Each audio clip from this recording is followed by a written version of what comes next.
Anshil Academy Karur represents online classes for session 2020 and 21. Hello students, in our previous class we have discussed our chapter first, our family. Now in this lecture we will start our chapter 2, our body. Okay, so इसके पहले वाले lecture में हम लोगों ने क्या किया है, हमारा चैप्टर फर्स्ट कंप्लीट किया है। उस चैप्टर को हमने पढ़ा भी है और उसके क्वेश्चन आंसर को हमने कंप्लीट कर लिया है। सो आप लोगों को वो चैप्टर अपनी कॉपी में नोट डाउन करना है और उसे लर्न करना है। ओके, नाउ अब इस लेक्चर में हम लोग क्या करने वाले हैं, हमारा चैप्टर 2 जो है अवर बॉडी, उसे स्टार्ट करने वाले हैं। But before starting this chapter we will learn the word meaning of this chapter. So let's start the word meaning of this chapter. So let's start the word meaning of this chapter. First one is body. Body means होता है शरीर. Now second one is organ. Organ means होता है अंग. हमारे शरीर के जो different parts होते हैं, अंग होते हैं, उन्हें organ कहते हैं. एम्प्यूटेटेड मीन्स होता है अंग छेदन करना. अंग छेदन करना मतलब क्या होता है कि जैसे कोई इंसान है, अगर उसका कोई एक्सीडेंट हो जाता है तो उसकी वजह से उसके शरीर से कोई हाथ या पैर काटना पड़ जाता है या उसके शरीर का कोई अंग निकालना पड़ जाता है, तो उसे क्या कहते हैं, अंग छेदन करना कहते हैं, amputated. Okay, now fourth one is physical disability. Physical disability का मतलब क्या होता है, शारीरिक विकलांगता. शारीरिक विकलांगता मतलब कोई पर्सन जो है वो चलने फिरने में या किसी तरीके से फिजिकली रूप से फिट नहीं है, तो ऐसे पर्सन को हम क्या कहते हैं, फिजिकल डिसेबल या हैंडीकैप्ड, फिजिकल हैंडीकैप्ड पर्सन कहते हैं. तो ये होती है physical disability. Now fifth one is sensory disability. Sensory disability मतलब होता है संवेदी विकलांगता. ऐसे पर्सन जो होते हैं वो क्या होता है कि किसी चीज़ को फील करने में अगर कोई पर्सन इनेबल है तो वो जो होती है वो संवेदी विकलांगता कहलाती है. जैसे कोई पर्सन देख नहीं पाता है या कोई बोल नहीं पाता है या कोई सुन नहीं पाता है, तो ये सब जो होता है वो सेंसरी डिसेबिलिटी के अंदर आता है. ओके, नाउ सफ़र मीन्स होता है अस्वस्थ होना या कष्ट भुगतना. ठीक है, now seventh one is Braille. Braille means होता है अंधों के पढ़ने की लिपि. जो ब्लाइंड पीपल होते हैं उनके पढ़ने के लिए जिस लैंग्वेज का यूज़ किया जाता है वो लैंग्वेज क्या कहलाती है, ब्रेल लैंग्वेज कहलाती है. Okay, now next one is raised. Rest means होता है उठा हुआ या उभरा हुआ. कोई हिस्सा जो होता है वो प्लेन सरफेस पे ना होकर थोड़ा उभरा हुआ होता है, तो उसे हम क्या कहते हैं, raised. Okay, now next one is guide dog. Guide dog जो होता है उसको क्या कहते हैं हम, मार्गदर्शक कुत्ता. ऐसे जो डॉग होते हैं उनको क्या होता है, पहले से ट्रेन किया जाता है, गाइडेंस दी जाती है, तो ऐसे डॉग को क्या कहा जाता है, guide dog. Now last one is vision. Vision means होता है दृष्टि. जो हमारी आईसाइट होती है, नज़र जिसको हम बोलते हैं, उसे विजन भी कहते हैं. Okay, so these are the word meaning of this chapter. Now we will start our chapter 2, our body, हमारा शरीर. और body has many different parts. हमारे शरीर में बहुत सारे अलग अलग अंग होते हैं, बहुत सारे अलग अलग हिस्से होते हैं. Each of them helps us to do different things. और शरीर का हर एक अलग हिस्सा अलग अलग काम को करने में मदद करता है. We also have a set of sense organs that helps us feel the world around us. और हमारे शरीर में क्या होते हैं, बहुत सारे सेंस ऑर्गन्स होते हैं, बहुत सारे ज्ञानेंद्रियाँ होती है, जिसकी वजह से हम क्या कर सकते हैं, हमारे आसपास के वर्ल्ड को, आसपास के मौजूदा वर्ल्ड को क्या कर सकते हैं, फील कर सकते हैं, देख सकते हैं, सुन सकते हैं. ये सब जो हमारी ऑर्गन्स होते हैं, तो ये सब क्या होता है, हमारे सेंस ऑर्गन्स होते हैं, जिससे हम क्या कर सकते हैं, देख सकते हैं, सुन सकते हैं, महसूस कर सकते हैं. सो ये सब क्या होते हैं, हमारे सेंस ऑर्गन्स होते हैं। ओके, इफ समवन्स हैंड और legs are missing since birth और get amputated during some accident or stop working due to some other reasons, then such a person is said to suffer from physical disability. यहाँ पर क्या किया हुआ है, physical disability को समझाया हुआ है।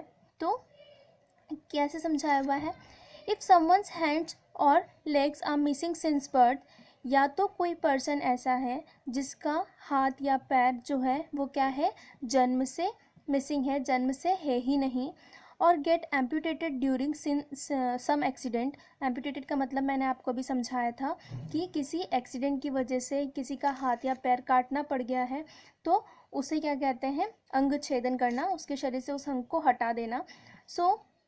और गेट एम्पूटेटेड ड्यूरिंग सम एक्सीडेंट, या किसी एक्सीडेंट की वजह से उसके शरीर से उस अंग को काट दिया गया है, उसे हटा दिया गया है। और stop working due to some other reasons, या किसी अदर रीजंस की वजह से उसके शरीर के उस हिस्से ने काम करना बंद कर दिया है। अदर रीजंस क्या हो सकते हैं, अदर रीज़न या तो कोई हो सकता है कि उसे कोई बीमारी हो गई है या कोई परेशानी हो गई है जिसकी वजह से उसके शरीर का वो हिस्सा काम नहीं कर रहा है, तो वो भी एक रीज़न हो सकता है। Then such a person is said to suffer from physical disability. इस तरह के जो लोग होते हैं वो क्या हो रहे होते हैं, फिज़िकल डिसेबिलिटी से सफ़र कर रहे होते हैं। फिज़िकल डिसेबिलिटी जो होती है उसका कष्ट वो लोग झेल रहे होते हैं। ठीक है, तो आपको फिज़िकल डिसेबिलिटी समझ में आया कि फिज़िकल डिसेबिलिटी में क्या होता है, किसी पर्सन का हाथ या पैर या तो जन्म से नहीं होता है या फिर किसी एक्सीडेंट के दौरान वो काट दिया जाता है जो ऑपरेशन में, या फिर उनको किसी बीमारी की वजह से या किसी रीज़न से वो जो शरीर का पार्ट है वो काम नहीं कर रहा होता है। तो ऐसे पर्सन जो होते हैं वो क्या कहलाते हैं, फिज़िकल डिसेबिलिटी को से सफ़र कर रहे होते हैं। ठीक है, now if any of the sense organs of some person is not capable of working fully or partially, then such person is said to suffer from sensory disability. अब किसी पर्सन के सेंस ऑर्गन यदि काम नहीं कर रहे हैं, if any of the sense organ of the some person is not capable of working fully और पार्शली।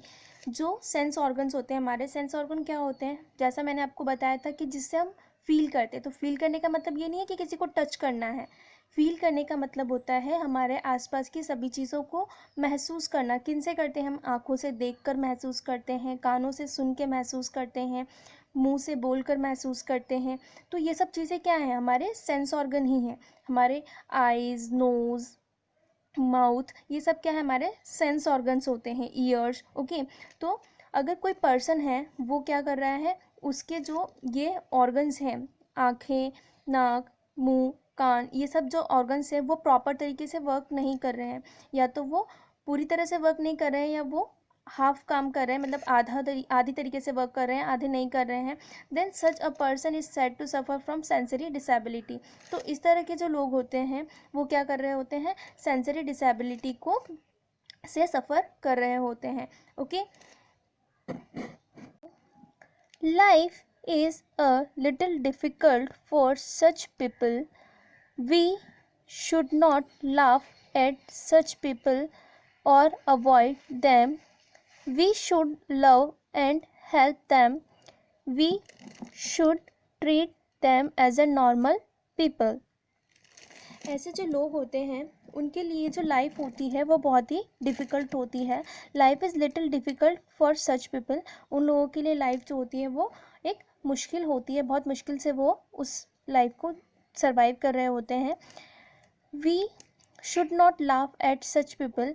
इस तरह के जो लोग होते हैं उन लोगों पे हमें बिल्कुल भी हंसना नहीं चाहिए, और अवॉइड देम, और उन्हें अवॉइड भी नहीं करना चाहिए, ऐसा बिल्कुल भी हमें नहीं करना चाहिए। We should love and help them. हम लोगों को उन्हें प्यार करना चाहिए, उनकी मदद करनी चाहिए। We should treat them as a normal people. उन लोगों के साथ हमें क्या करना चाहिए, बिल्कुल नॉर्मल इंसानों की तरह बिहेव करना चाहिए। क्योंकि अगर ऐसे लोग जो होते हैं उनके साथ अगर हम थोड़ा सा भी अलग बिहेव कर रहे होते हैं तो वो उस चीज़ से बहुत ज़्यादा हर्ट होते हैं। सो हमें उन लोगों के साथ बिल्कुल नॉर्मल पीपल की तरह ट्रीट करना चाहिए। Okay, now Simi and Gini are best friends. Simi और गिनी क्या है, बेस्ट फ्रेंड्स हैं। दे आर ऑल्सो नेबर्स, वो क्या है, पड़ोसी भी हैं। They both are fond of music, उन दोनों को क्या है, म्यूज़िक का बहुत ज़्यादा शौक़ है, दोनों को बहुत ज़्यादा म्यूज़िक पसंद है। Every evening they listen to music on radio and also play antakshari with each other. हर शाम को वो क्या करती हैं, दोनों बैठकर म्यूज़िक सुनती हैं रेडियो पर और क्या करती है, अंताक्षरी खेलती है एक दूसरे के साथ।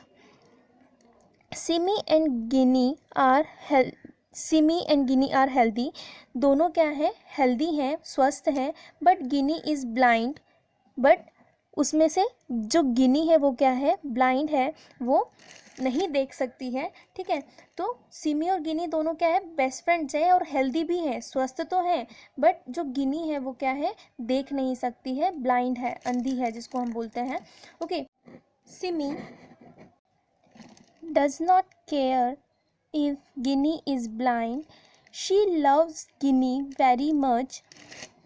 When Simi with Ginny, she always helps Ginny to move around.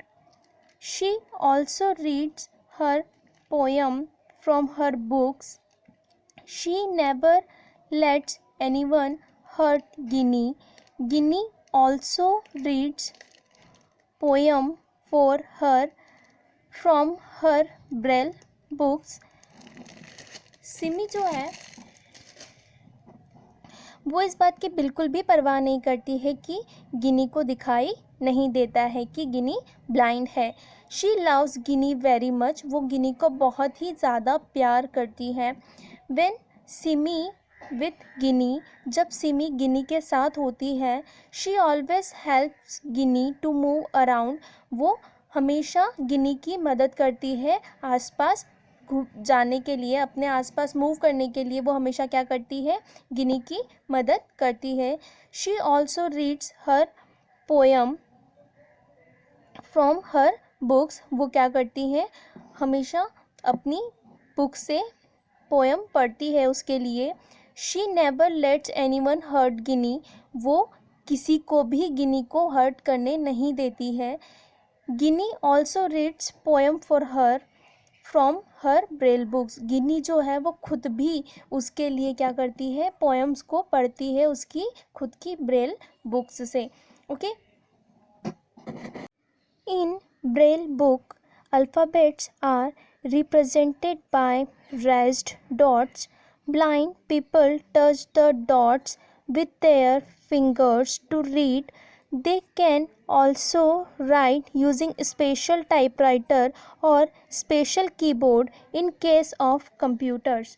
जो ब्लाइंड पीपल होते हैं जिन्हें दिखाई नहीं देता है, उन लोगों की जो पढ़ने की लिपि होती है उसे क्या कहते हैं, ब्रेल लिपि कहते हैं। और वो जो बुक होती है जिससे वो पढ़ते हैं वो क्या कहलाती है, ब्रेल बुक कहलाती है।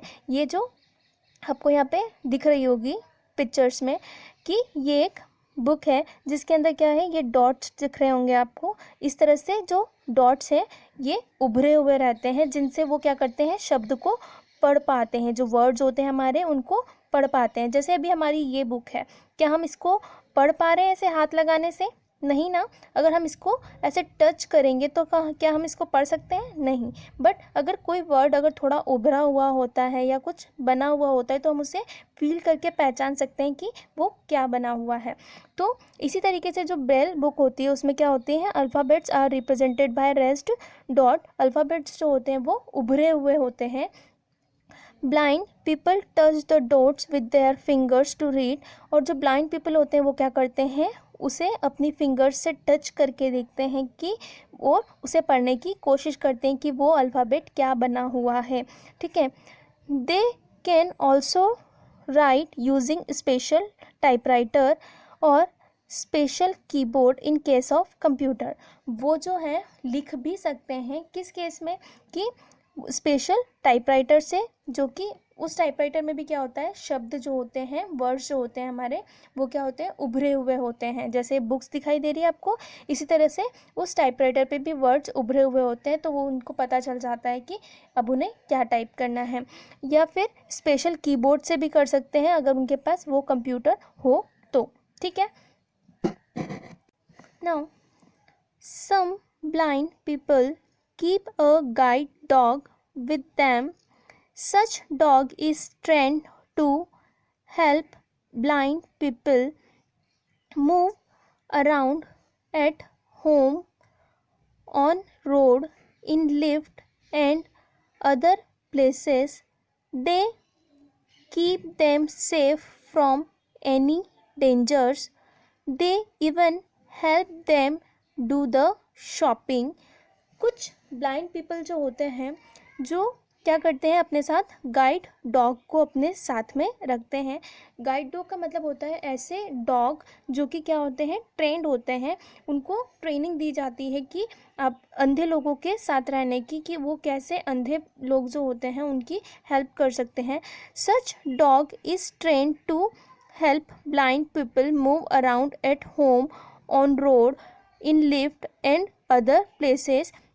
ऐसे जो डॉग होते हैं उनको क्या किया जाता है, ट्रेंड किया जाता है ऐसे लोगों की मदद करने के लिए, कि वो घर से जब बाहर निकले तो उन्हें कैसे लेकर जाना है, रोड पर कैसे उनको क्रॉस करवाना है, लिफ्ट में कैसे उनकी हेल्प करनी है, या कहीं भी अदर प्लेसेस पे वो जा रहे हैं तो कैसे उनकी हेल्प करनी है। They keep them safe from any dangers, या फिर कहीं पे भी ऐसी जगह पर जहाँ कोई खतरा हो तो वहाँ पर उनको कैसे सेफ करना है, इस चीज़ की उनको क्या की जाती है, ट्रेनिंग दी जाती है। They even help them do the shopping. इस तरह के जो डॉग होते हैं वो क्या करते हैं, ऐसे जो ब्लाइंड पीपल होते हैं उनकी क्या करते हैं, शॉपिंग में भी मदद करते हैं, ठीक है। तो जो कुछ ब्लाइंड पीपल होते हैं वो अपने साथ इस तरह के डॉग भी रखते हैं, okay. So here is a activity part, let us do, जो कि हमें करना है, okay. Select at least 5 of your classmates, blindfold one of them using a scarf, take him or her to one corner of your class, make him or her turn around and ask him or her to reach the exit door of your classroom, taking care not to fall. If he or she finds it difficult, then help him or her by telling the direction. Example: left, move right, move straight. Then make the other 4 students do the same. Ask each of them to share their experience afterwards. Okay, so आपको क्या करना है, select at least 5 of your classmates. आपको अपने कोई भी 5 classmate को select करना है।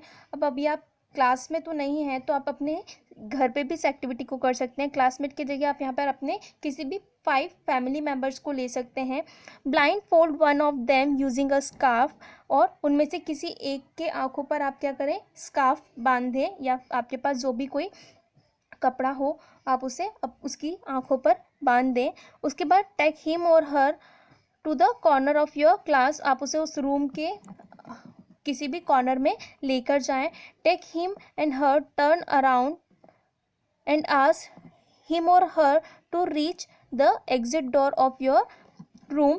तो आपको क्या करना है, उनको क्या करना है, घुमा देना है। उसके बाद उनको बोलना है कि अब आपको क्या करना है, रूम के एग्जिट डोर तक पहुंचना है। रूम का जो दरवाज़ा है जिससे हम बाहर निकलते हैं वहां तक पहुंचना है, ठीक है।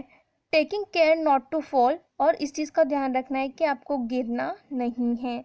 इफ़ ही और शी फाइंड्स इट डिफ़िकल्ट, अगर जो जिसकी आंखों पर कपड़ा बंधा है उसे ये चीज़ डिफ़िकल्ट लग रही है, तो then help him or her by telling the direction, तो आप क्या कर सकते हैं, उनकी मदद कर सकते हैं डायरेक्शन बता के, जैसे कि उनको ये बोल के कि move left, move right, move straight, इस तरह से आप उनको डायरेक्शन दे सकते हैं. Then make the other 4 student do the same. अब आप अपने फैमिली मेम्बर्स के साथ कर रहे हैं ये चीज़, तो आप क्या करें, उन जो बाकी के 4 फैमिली मेम्बर्स हैं उनके साथ भी इसी प्रोसेस को वापस से दोहराएं. And ask each of them to share their experience afterwards, और इसके बाद क्या करें, हर किसी से अपना अपना एक्सपीरियंस पूछे कि उन्हें ऐसा करके कैसा महसूस हुआ. ठीक है, ये आपकी एक्टिविटी पार्ट है. Okay. So, students, I hope you all got understand this chapter. Now, it is time to homework that you have to write the word meaning of this chapter and read this chapter twice. आपको क्या करना है, अपनी copy में जो इस chapter के word meaning है उन्हें नोट डाउन करना है, उन्हें लर्न करना है और इस चैप्टर को क्या करना है, 2 बार पढ़ना है. ये चैप्टर अभी हमारा इनकम्प्लीट है, नेक्स्ट लेक्चर में हम इसे कंप्लीट करेंगे. ओके, सो आपको इस चैप्टर को पढ़ना है, अच्छे से समझना है और इसके वर्ड मीनिंग जो है वो आपको लर्न करने हैं. Okay, thank you.